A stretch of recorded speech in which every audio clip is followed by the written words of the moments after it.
In a significant crackdown on drug trafficking, the Government Railway Police and the RPF apprehended 4 young women at the Agartala railway station on Thursday.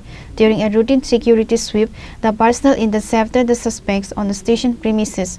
Upon inspecting the belongings, a substantial quantity of dry cannabis worth over 10 lakh rupees was recovered. According to police sources, the group was allegedly attempting to smuggle the contraband out of the state via the railway network.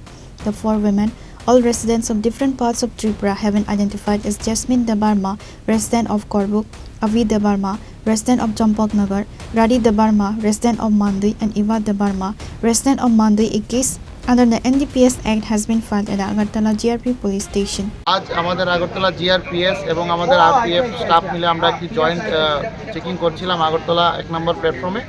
তখন এই RPF পোস্টের সামনে যে Agartala signboard, ওই জায়গায় আমরা 4 জন যে মহিলা ট্রাইবেল লেডিকে আটক করতে সক্ষম হই, যাদের নাম জেসমিন দেববর্মা, অভি দেববর্মা, রানী দেববর্মা এবং ইভা দেববর্মা।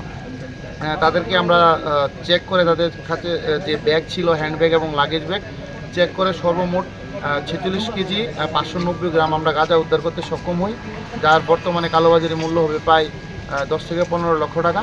তারপর আমরা তাদেরকে আটক করি এবং তাদের বিরুদ্ধে এখন একটি সুনির্দিষ্ট NDPS ধারা একটি মামলা আমরা গ্রহণ করব। Authorities are currently interrogating the women to determine the source of the cannabis and identify the kingpins of the trafficking network. Pure Report, Chini Khorang.